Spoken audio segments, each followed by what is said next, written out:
We pose the universal information gap. Why do modern homeowners spend billions of dollars dousing their soil in cancer-causing nerve agents, when Native American tribes engineered a self-defending push-pull biological matrix that chemically cloaks crops and assassinates pests for absolutely free? We introduce the shadow mystery. Following World War II, chemical cartels deliberately rebranded this advanced, thousands-of-year-old indigenous polyculture as dirty, primitive, and inefficient, convincing the world to strip their land bare to create an artificial pest vacuum that only their patented poisons could fix. Picture a garden stripped bare, rows of identical tomatoes standing at attention on a carpet of exposed dirt. To a human eye, it looks neat, orderly, but to an insect, this is a glowing neon sign. Buffet open, all you can eat. Each uniform plant pumps out the same scent, mixing with the next, until the entire row becomes a single, irresistible target. There is a name for this: apparency. In the world of pest control, apparency is the enemy. The more obvious your crop, the faster pests find it. It is not a fair fight. Insects do not rely on sight to hunt down dinner. They ride the wind, antennae twitching, following invisible trails of plant chemicals like bloodhounds. Studies on monoculture plots show that a single row of tomatoes, or corn, or beans acts as a beacon. Migrating aphids, beetles, and moths zero in, guided by a uniform plume of scent. Bare soil offers no camouflage, no confusion, no obstacles. Just a straight runway to the prize. Contrast that with the dense, layered chaos of a native polyculture. Here, the garden is a maze of scents and textures: corn, beans, squash, wildflowers, and herbs all tangled together. The signal gets scrambled. Pests, searching for their favorite meal, are lost in a chemical fog, their navigation systems jammed by the riot of diversity. The first design flaw of the modern garden is not what is missing, it is what is too visible. A sterile, single-crop row does not just invite attack, it guarantees it. For an insect, the garden is not a visual feast, it is a world mapped by scent. Aphids, beetles, and moths drift on the wind, their antennae twitching, tuned to the faintest whiff of their favorite meal. Entomologists call this plume following.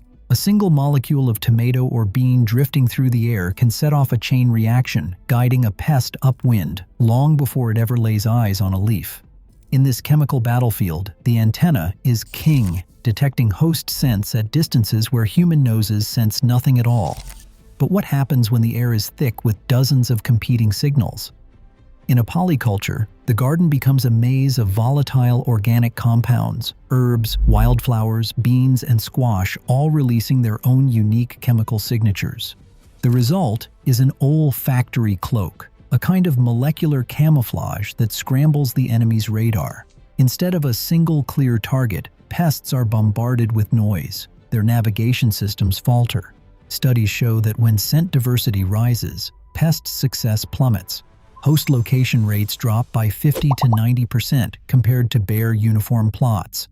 One entomologist described watching moths in a mixed plot, zigzagging, losing the trail, sometimes abandoning the hunt altogether. The garden's scent matrix does not just hide crops, it actively misleads the invaders, rerouting them into dead ends or toward less valuable plants. This is the logic behind the native arsenal, not brute force, but elegant confusion. The more varied the scentscape, the safer your harvest. The modern chemical approach tries to wipe out every invader. Indigenous science makes them lose their way before they ever arrive. Every pest has a weakness. The native arsenal exploits it with a strategy that is as old as war itself. This is the push and pull mechanism, a tactical dance of scent and deception designed not for sprawling farms, but for any backyard or balcony that can fit a 4x4 bed. Picture the battlefield. At the heart, your precious crops, tomatoes, beans, squash, are surrounded by a living shield. Right next to the target, you plant your push crops. These are the chemical bouncers of the garden world, unleashing odors that pests can't stand. Their job is to scramble the enemy's senses, making the main prize seem invisible or downright repellent. But the strategy does not end there. Out at the margins, the pole crops stand ready, decoys that broadcast an irresistible invitation, luring pests away from your harvest and into a sacrificial zone. Push and pull is not about brute force, it is behavioral redirection. Aphids, beetles, and moths are steered by invisible currents of scent, manipulated into making the wrong choice. Field trials show that companion planting can cut pest damage by 30 to 70%, even in plots as small as a few square meters.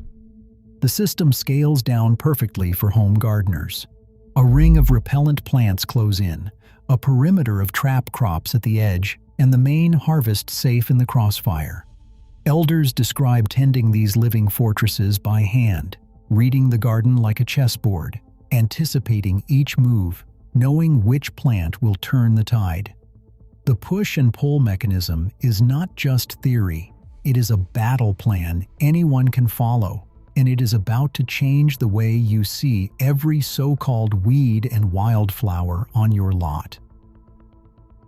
At the heart of the native arsenal stands a humble but fierce defender, the allium. These are not supermarket onions, but they're wild cousins, garlic, ramps, nodding onions, scattered across the Americas and woven into the old garden codes. Their secret weapon is chemistry. Alliums release a storm of sulfur-rich volatiles, a chemical barrage that fills the air with compounds insects cannot stand. Aphids, squash bugs, even deer recoil from this invisible wall. For pests, it is not just unpleasant, it is a warning sign, a no-go zone. Elders and ethnobotanists describe the ring planting method, a living barricade of wild onions or garlic planted in tight bands around precious crops. The effect is immediate. As the sun warms the leaves, sulfur vapors rise, cloaking the garden in a pungent haze. This is not folklore. Field trials confirm that allium borders drive down aphid and beetle landings by half or more. Even deer, with their sensitive noses, skirt the edge. No sprays, no synthetic nerve agents, just a barricade that works day and night. The push side of the battlefield is set. The air itself becomes hostile territory for invaders. And the best part? Wild alliums thrive on neglect, coming back year after year, always on guard. 5 to 10 feet beyond the last row of alliums, the battlefield shifts from defense to temptation. Here stands the giant amaranth, towering, broad-leaved, impossible for a beetle to ignore. For flea beetles and blister beetles, amaranth is a siren song, its scent irresistible even through a haze of sulfur and wildflower. Elders say the trick is placement, not too close to your harvest, never within arm's reach of the tomatoes or beans. 5 feet is a minimum, 10 if you have the space. Too near, and the line blurs, pests spill over from decoy to dinner. Too far, and the lure weakens, the trap loses its bite. Timing matters too. Plant amaranth just as the soil warms and beetles begin to stir. Let it outpace your main crops by a week, so its young leaves are at their most tender when the first wave arrives. Studies confirm what gardeners have known for generations. Amaranth draws beetles in droves, concentrating them on sacrificial ground. Leafhoppers, too, abandon the maize for the promise of easy feeding. The pull is so strong that, in some fields, 3/4 of the beetle damage lands on these living decoys. This is not accidental. It's tactical surrender, a calculated loss to protect the core. The native arsenal knows when to fight and when to bait the enemy into a trap. Trap crop execution is where the battle turns from defense to decisive action. Once the amaranth or nasturtiums at the garden's edge show heavy feeding, ragged leaves, clusters of beetles, egg masses, there is no waiting for a miracle. The 30% rule is your trigger. When a third of the trap crop is infested, it's time to strike. Don't let mercy sabotage your harvest. Cut the infected plants at the base, bag them tight, and choose your next move. Where burning is legal, fire is the surest exterminator. Nothing survives the flames. Where it is not, solarization is your ally. Seal the cut material in black plastic bags and let the sun do its work for 7 to 14 days. Under that heat, larvae, eggs, and pathogens cook to death, breaking the pest cycle without a drop of poison. Never compost infested plants. Compost piles are 5-star hotels for hidden enemies. Disposal is not just about removing pests, it's an act of soil stewardship. By eliminating infected biomass, you keep the battlefield clean, deny pests a second chance, and set the stage for healthier soil life. The native arsenal doesn't waste energy on half measures. Every pull, every chop, every burn is a step toward a garden that fights for itself. Under the tangled canopy of corn and beans, another line of defense crouches low to the earth. Squash, the youngest sister, spreads her broad, jagged leaves across the soil, weaving a living shield that does more than just block the sun. Run your hand along the underside of those leaves and you'll feel it. A dense carpet of microscopic spines, trichomes sharp enough to shred the soft bellies of slugs, caterpillars, and any pest bold enough to crawl across. To a hungry invader, the ground is no longer open territory. It's a field of razor wire, every inch a gauntlet. Elders recall planting squash not just for the fruit, but for the way its vines knit the garden together. The prickly stems and leaves form an unbroken barrier, forcing pests to rethink their attack.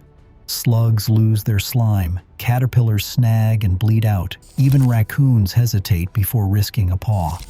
This is living mulch with teeth, shading the soil, trapping moisture, and smothering weeds, all while standing sentry at ground level.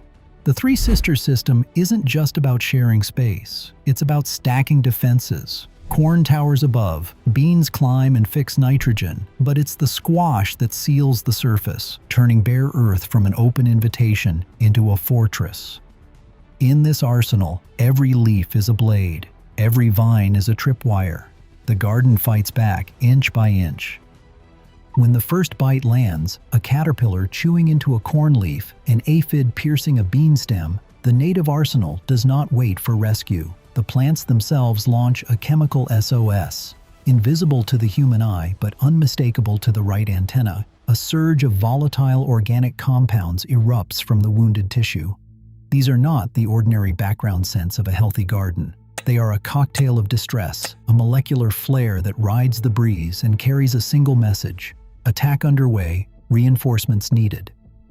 In research labs, entomologists like Ted Turlings have captured these signals in glass tubes, running air over damaged corn and funneling the escaping chemicals into sensors. The results are a fingerprint of alarm, specific blends that only appear when a plant is under siege. Within hours, the air above a battered garden shifts. What was once a confusing fog of herbal and floral notes now carries the sharp edge of alarm pheromones and green leaf volatiles. These are the scents that summon the Mercenary Air Force. Predatory wasps, especially braconids, patrol the garden's borders, their flight paths zigzagging through the chaos. They are not hunting for plants, they are hunting for the scent of trouble. The moment the chemical SOS drifts past their antennae, they lock in, homing in on the source, sometimes arriving within 48 hours of the first attack. To a caterpillar, this is the soundless approach of doom. The wasp lands, finds its quarry, and the battle shifts from plant to predator. No pesticide, no poison, just a living alliance forged in the language of scent. The garden calls for help, and help arrives. That is the secret power hidden beneath every leaf.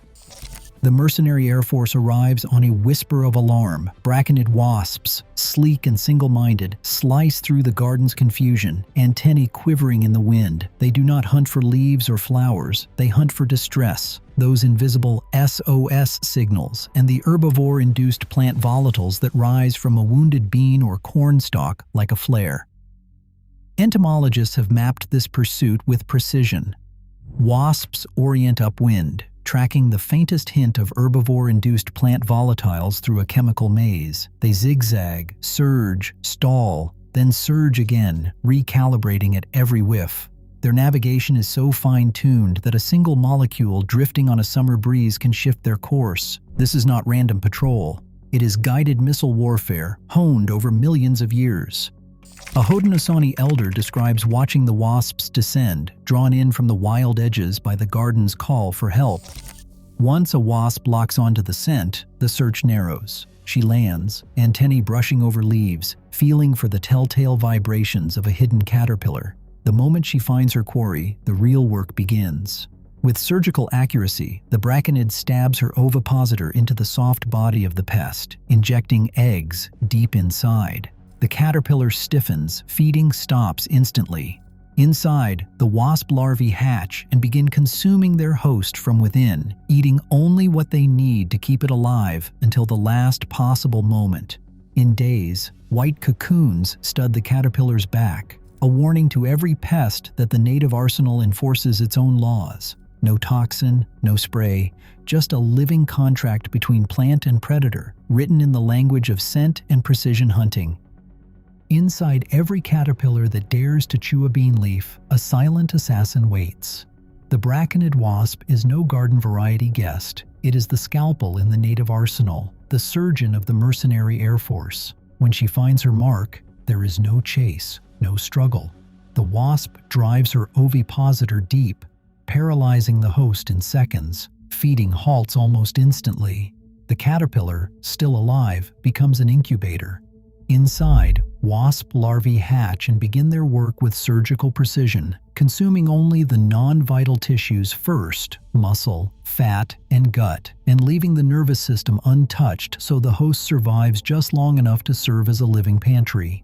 Entomologists describe the process with a mix of awe and dread. The caterpillar's body becomes a fortress under siege, its fate sealed from the moment the braconid stings. Over the next days, the larvae grow, hollowing out the host from within. When their work is nearly finished, they chew their way out and spin a cluster of white cocoons, often right on the caterpillar's back, a visible warning to any other pest that the garden enforces its own laws. These tiny silk pods are more than a sign of death. They are proof that the push-pull system does not just redirect the enemy, it calls in a strike team that neutralizes threats from the inside out. But even the most ruthless Air Force needs fuel. Without nectar, the wasps cannot patrol, cannot hunt, cannot close the loop. The next line in the native arsenal ensures these mercenaries never run dry. Predators need fuel. Without nectar, the mercenaries falter, their patrols grow thin, and the garden's defenses collapse. That is why the native arsenal arms its allies with wildflower barracks, dense clumps of yarrow and mountain mint, each one a living fuel station. These are not just pretty faces. Their tiny blooms brim with nectar, feeding braconid wasps, hoverflies, and ladybugs for weeks.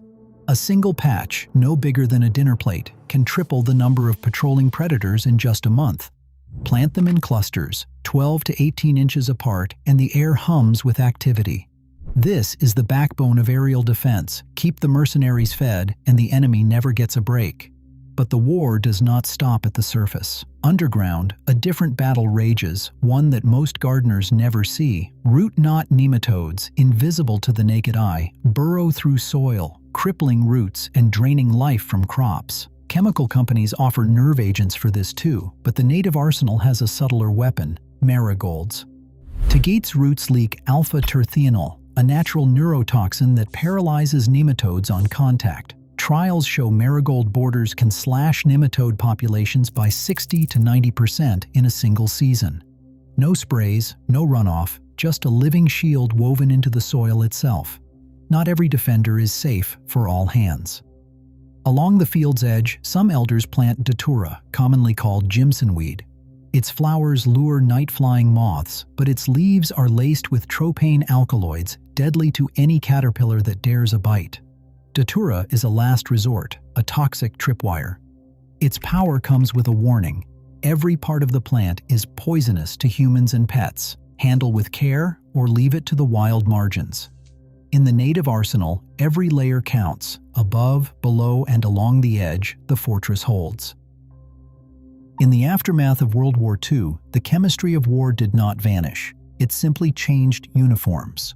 Laboratories that once brewed nerve agents for the battlefield pivoted to a new target: the American farm. By 1947, DuPont had commercialized parathion, a compound whose roots trace directly to wartime organophosphate research. These molecules had been designed to cripple enemy soldiers by sabotaging their nervous systems. Now they were diluted and sold as miracle cures for the garden. Patent filings from the late 1940s read like blueprints for a new kind of warfare, one waged in fields and backyards instead of trenches. A historian leafs through corporate archives, tracing the paper trail from classified research to glossy advertisements. The same compounds that once filled gas canisters now arrived in metal drums labeled with cartoon bugs and promises of a clean harvest. The language shifted, but the logic remained: total control and total eradication. Farmers and gardeners, dazzled by the promise of effortless abundance, lined up to buy what was once too dangerous for the front lines. The consequences rippled outward. The push and pull wisdom of indigenous polycultures was recast as backward superstition. Extension agents and chemical representatives called for bare rows, monoculture, and routine spraying. The native arsenal, living defenses that had protected crops for centuries, was swept aside by a chemical blitzkrieg. The garden, once a living fortress, became a proving ground for the tools of war repackaged as progress. Bare earth and tidy rows became the new gospel of American gardening, not by accident, but by design. In the years after World War II, a wave of propaganda swept through county fairs, farm journals, and 4-H club meetings. USDA brochures from the 1950s and the 1960s beamed with images of spotless fields, no weeds, no wildflowers, just endless ribbons of corn and beans. The message was simple: a clean field is a modern field. Slogans like "Weeds mean work, left undone," and "Orderly rows, orderly lives" echoed from glossy ads and classroom posters. To keep up, gardeners learned to fear the chaos of mixed plantings. A patch of goldenrod or a tangle of beans and squash became a sign of laziness, even failure. Extension agents praised the efficiency of bare soil, promising that sprays and plows would do the hard work nature once handled for free. The dense, layered polycultures of indigenous gardens were dismissed as backward, relics of a time before progress. Each bright, sterile photo in a government bulletin was a quiet erasure, rewriting what a healthy garden should look like. The native arsenal, living defenses, sensory confusion, and wild diversity was painted over by a vision of total control. The battlefield shifted from the soil to the mind, and the pesticide treadmill began its relentless spin.